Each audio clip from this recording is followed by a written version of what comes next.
All right, buckle up, everybody, because today we are diving deep into something that might make you a little squeamish. Ooh, a little mystery. Yeah, a bit of a mystery, and maybe you want to wash your hands afterwards, too. Okay, I'm intrigued. Lay it on me. We're talking all things norovirus. Norovirus. And I don't just mean like the cruise ship virus headlines. Right.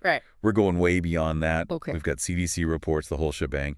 But to make things really interesting, Oh. we're also taking a deep dive into a Reddit thread Ooh. where people are sharing their norovirus experiences. You've got to love the honesty of Reddit, though, right? Oh, the honesty, yeah. People just lay it all out there, no filter. No filter. And I think sometimes those personal stories are actually the best place to start because they can really highlight how sneaky and disruptive this virus can be. Oh, absolutely. I mean, you hear those stories and it's like, wow, I never would have thought. Totally. Like there's this one post where someone got norovirus after eating at a restaurant, and they suspect it was because an employee was working while sick. Oh. And it just makes you think about all the hidden ways this thing can spread. Yeah, you don't even think about it, right? You just assume everyone's healthy when you're out and about. Right, exactly. And it also raises a really important point about how our individual choices and even workplace policies can impact public health. Oh, for sure. You know, that story in particular really highlights the potential consequences of a lack of paid sick leave.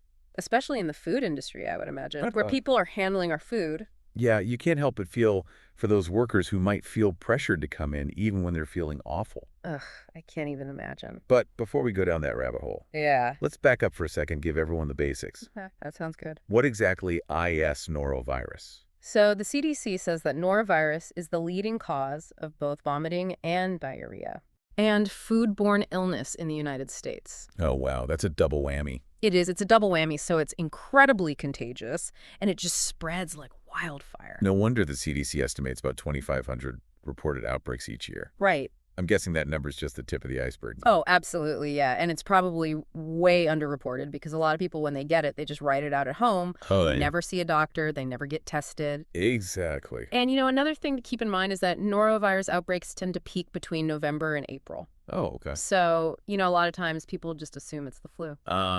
Right, because the symptoms overlap. Yeah, you're feeling terrible. You're like, oh, it's just the flu. You power through it. Makes sense why those numbers are probably so low. For sure. Well, speaking of feeling terrible, let's get to the fun part. All right. The symptoms. So with norovirus, you're probably going to experience, you know, the dynamic duo, vomiting and diarrhea. Yep. Yeah, and as if that wasn't enough fun, you might also have nausea, stomach cramps, muscle aches, maybe even a fever. Oh, the whole pack. A whole shebang, yeah. Oh, I've had my own norovirus encounter. Oh, no. Let's just say I spent a lot of quality time with my bathroom. Oh, I feel that. I've been there. Thankfully, it usually only lasts a couple days, right? It does, yeah. Most healthy adults will recover within 1 to 3 days. Okay, that's good. But, you know, there are a few groups who really need to be extra careful. Okay. So young children, older adults, and anyone with a weakened immune system, norovirus can be a lot more serious for those folks. Gotcha. Dehydration's the main danger, so it's really crucial to watch for those warning signs. So what should people be on the lookout for, Yeah. especially if they're caring for someone who's sick? Definitely keep an eye out for things like decreased urination, dry mouth, dizziness when standing up. Okay. And for young children, watch for unusual sleepiness, fussiness, crying with few or no tears. Wow, okay, that's really helpful, especially for parents out there. Yeah. All right, now let's talk about how this sneaky bug actually spreads. Oh, okay. Forewarned is forearmed. Yeah, Right. always. So how do we get it? Well, the most common way to catch norovirus is through direct contact with an infected person. Okay. So think about, you know, sharing utensils, changing diapers, even just touching a contaminated surface and then touching your face. It's that easy. I bet those cruise ship buffets are just a breeding ground for this, right? Cruise ships are definitely high risk. Yeah. I mean, they account for over 90% of diarrhea outbreaks on board. Wow. But what's surprising is that cruise ships only make up about 1% of all reported norovirus outbreaks. Really? Yeah. So where else is this thing lurking? Because it feels like it's everywhere. Well, you're not wrong. Norovirus is incredibly common. Right? And while it gets a lot of attention on those cruise ships, the #1 setting for outbreaks in the U.S. is actually long-term care facilities. Interesting. Yeah, over half of all reported cases happen there. That makes sense, I guess, given the close quarters and the vulnerability of the residents. Right, exactly. It's definitely something to keep in mind if you have loved ones in those settings. For sure. And then, of course, you have those Reddit horror stories about restaurants and catered events. Oh, yeah. So many people getting sick. Yeah, it's definitely a risk, especially because, norovirus is responsible for about 50% of all foodborne illness outbreaks in the U.S. Wow, 50%, that's a huge chunk. It is a big chunk, yeah. So speaking of food, what are the biggest culprits when it comes to norovirus contamination? You want to be particularly careful with leafy greens, fresh fruit, and shellfish. Oh, shellfish. Yeah. Anyone ever had a bad oyster experience? Oh, I don't even want to think about it. I know. Not to scare anyone off their seafood, Right. but it's definitely something to be mindful of. Yeah. And here's another thing that really surprised me from the CDC reports. Okay. Quick steaming doesn't actually kill norovirus. Really? Yeah, you need to cook those mussels thoroughly to make sure they're safe to eat. Okay, good to know. It's a tough little bug. It is. Which is why we need to talk about prevention strategies. Yes. So what are some things that people can do to protect themselves beyond the obvious hand washing? Well, good old-fashioned soap and water. Yeah. That's your best bet. Our Reddit friends have some strong opinions about hand sanitizer. Oh, do they? They do. Apparently, it's not as effective against norovirus as good old-fashioned soap and water. Huh, interesting. Who knew? So, hand sanitizer might be convenient, but it doesn't quite cut it. Yeah. When it comes to this particular virus. Okay. So the CDC recommends washing your hands frequently and thoroughly with soap and water. Okay. Especially after using the bathroom, changing diapers, and before handling food. So hand washing's key. But what else can we do to keep this nasty bug at bay? The CDC actually has some very specific recommendations for cleaning and disinfecting surfaces. Right. They advise using a bleach solution to clean up after anyone vomits or has diarrhea, because norovirus is resistant to a lot of common disinfectants. So it's not just a quick wipe down with any old cleaner? No. You need to bring out the big guns. You do. You need the bleach. Bleach it is. Yep. And while we're on the topic of disinfecting, laundry's important too, right? Absolutely. What do we need to do there? The CDC suggests washing potentially contaminated items in hot water. Okay. And that includes not just the sick person's clothes, but also things like towels, bedding, anything that might have come into contact with the virus. Wow. So we're talking serious hygiene here. Oh, yeah. Bleach, hot water, nothing's off limits. Got to be thorough. It makes you realize how easy it is for this thing to spread. For sure. And how important those precautions really are. Absolutely. Well, I'm curious, is there anything we can do to make the whole ordeal less miserable if we do get sick? Are there any treatments out there? Ooh, that's a good question. Well, unfortunately, there aren't any specific medications to treat norovirus. Oh, so no magic cure then? I wish antibiotics are designed to fight bacteria, not viruses. Right. So they wouldn't really do anything? So those won't help you here. What about, like, over-the-counter remedies for upset stomachs? Would those provide any relief? They might help ease the symptoms a bit, but temporarily. Okay. The most important thing really is to just focus on staying hydrated. Right, because all that vomiting and diarrhea, that's got to take a toll on your body. Oh, yeah, for sure. Big time. Dehydration is the biggest risk with norovirus. Yeah. Especially for, those more vulnerable groups that we talked about earlier, the young children, older adults. Right. So, yeah, replacing those lost fluids is crucial. So just, like, lots of water. Water is definitely essential. Oh. Clear broths, sports drinks, or those oral rehydration solutions can also help replenish electrolytes. Okay. Like sodium and potassium, which your body loses when you're dehydrated. Gotcha. You can usually find those at most drugstores. Okay, good to know. Yeah. What about those classic remedies like ginger ale and toast? Oh, yeah. Did those actually help with anything? They might be comforting. Yeah. But they're not really going to do much to rehydrate you. Okay. The key is those fluids with the electrolytes in them. Gotcha. And of course, if you're really struggling to keep anything down or you have any concerns, always best to consult a doctor. Right. Always good advice. Yeah, they can provide intravenous fluids if needed. Okay. Yeah, good to know. Mm-hmm. Well, let's shift gears a bit and talk about something I found really interesting in the CDC reports. Okay. The economic impact of norovirus. Oh, yeah. Because it's not just a personal health issue. It affects society as a whole. Absolutely. Yeah. That's a really important point. Yeah. Norovirus outbreaks can have significant economic consequences, both on a personal level and on a societal level. I mean, Yeah. think of all the missed work days, school closures, healthcare costs. Right. It all adds up. It really does. And the CDC estimates that food-borne norovirus illnesses alone Wow. cost the U.S. economy billions of dollars every year. That's a huge burden. It is. It's a lot. And, you know, a big portion of that burden falls on the food industry. Yeah, of course. Just one outbreak linked to a restaurant or food processing facility Yeah, can have a devastating impact on that business. it really makes you think twice about where you eat.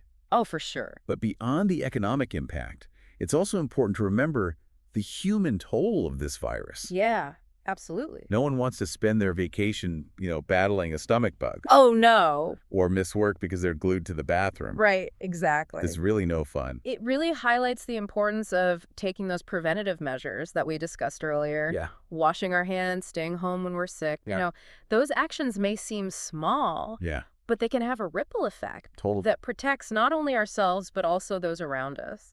Well, speaking of things we can do, I wanted to circle back to something you mentioned earlier. Okay. There's still a lot we don't know about norovirus.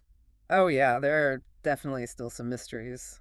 So, what are some of the things that scientists are still trying to unravel?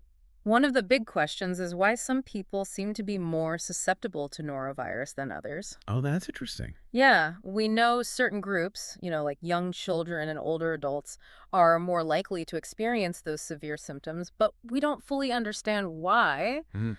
What are the underlying reasons for these differences in susceptibility? It reminds me of some of those Reddit stories where people are describing, wildly different experiences with the virus, Oh, yeah, even within the same household. absolutely. And even if you've had norovirus before, Mm. you can get it again. Oh, no. There are many different types of norovirus, Oh, wow. and infection with one type doesn't necessarily protect you from getting sick with another. What's you're saying there's no long-term immunity? You could get it this year, recover, and then get a different strain next year. That's right. Oh, man. It's a bit like the flu in that way. Oh, okay. Your body might build up some short-term immunity Yeah, to a specific strain, but it's not a guarantee. gotcha. So it makes those preventative measures even more important. It's more crucial, yes. So while we wait for science to catch up, it's hand washing, disinfecting, staying home when you're sick. That's our best defense. Those are your best weapons, for sure. Okay. But on the topic of science catching up, Yeah. one of the most exciting areas of research right now is the development of a vaccine for norovirus. Oh, wow. A vaccine. That would be incredible. That would be a game changer, Yeah. especially for, those more vulnerable to severe illness. But is that even possible, given that there are so many different types of norovirus? It's definitely a challenge, but researchers are making progress. Okay. There are several vaccine candidates in development right now. Really? Mm-hmm. And some have shown promising results in early clinical trials. Oh, wow, that's great. It's still early, Yeah, but it's a step in the right direction. that's really encouraging. Yeah, So, while there's no magic bullet yet, there's hope on the horizon. there is.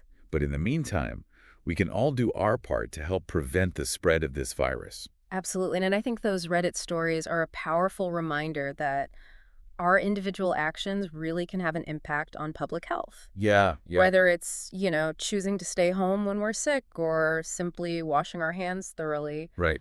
those seemingly small choices can make a big difference. It's almost like a collective responsibility, right? Yeah. To protect not only ourselves, but also those around us, Exactly. especially those who are more vulnerable Right. to the Sure. more severe effects of this virus. Well said. Well, and that leads nicely into something we haven't touched on much yet. Okay. The psychological and social aspects of norovirus. Oh, yeah. Not just a physical illness. Right. It can also have an impact on our mental well-being and social interactions. Absolutely. Because, let's be honest, vomiting and diarrhea are not exactly pleasant topics for dinner conversation. Oh, no. There's definitely like a yuck factor. Definitely an ick factor. Yeah, that can make people uncomfortable talking about it. Yeah, it can be a bit taboo, right? Like, you don't want to gross people out by talking about your stomach issues, but that kind of silence can actually make things worse when it comes to norovirus. It's true that ick factor can create a real stigma Yeah. around stomach illnesses, Mm, makes people hesitant to talk about their symptoms or even admit they're sick, right. which unfortunately can really contribute to the spread of the virus. I can see that. You don't want to be that person, right? That's right. The one who brings the dreaded stomach bug to the office or family gathering. Right, exactly. But then you end up pushing through it and potentially getting other people sick. It's a tough situation. It is. Especially when you consider, the pressure some people face to come to work even when they're clearly ill. Yeah, and those Reddit stories really highlight that. Oh, they do. So many people talking about feeling obligated to work even when they were experiencing, those classic norovirus symptoms. It's really disheartening. It is. It highlights a real need for more supportive workplace policies, Absolutely. especially in industries where employees might not have access to paid sick leave. Yeah, definitely. It's like a systemic issue that puts both individual health and public health at risk. For sure. But beyond the policy level, I think there's also a role for each of us to play in shifting the conversation around stomach illnesses. We need to normalize talking about these things and encourage people to stay home when they're sick without feeling ashamed or pressured to tough it out. I completely agree. It's about creating a culture where we prioritize health and well-being, Right. both for ourselves and for those around us, even if it means having some, uncomfortable conversations sometimes. Absolutely. It's about recognizing that our individual choices have a ripple effect. Hmm. And sometimes the most responsible thing we can do is to simply stay home and rest up. Yeah, very true. But on a more positive note, I'm feeling really hopeful about the future of norovirus prevention, Oh, good. especially with those vaccine trials you mentioned earlier. Oh, yeah, those are definitely encouraging. Yeah, A vaccine could be a real game changer, for sure. particularly for protecting those most vulnerable to severe complications from norovirus. Fingers crossed for a breakthrough on that front. I'm with you. But in the meantime, we've got those tried and true preventative measures. Right. Hand washing, disinfecting, staying home when we're sick. Those are the big ones. They might seem simple, but they can make a world of difference. Absolutely. And, it's important to remember that those preventative actions aren't just about protecting ourselves. They're about protecting our families, our communities, Right. and even, the broader public health landscape. It's collective effort. It is. Every little bit helps. So for all you deep divers out there, Yes. here's your takeaway message. Norovirus might be common and often mild, but it's something we can all play a role in preventing.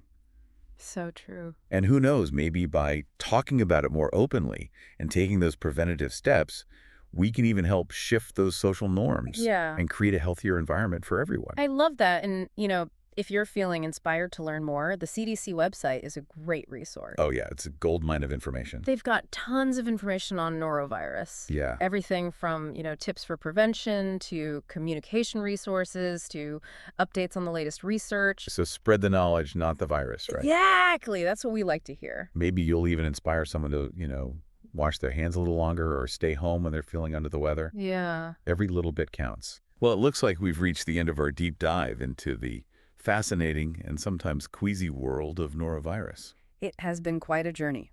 Yeah, it has. Thanks to everyone for joining us on this exploration. And as always, thanks for diving deep.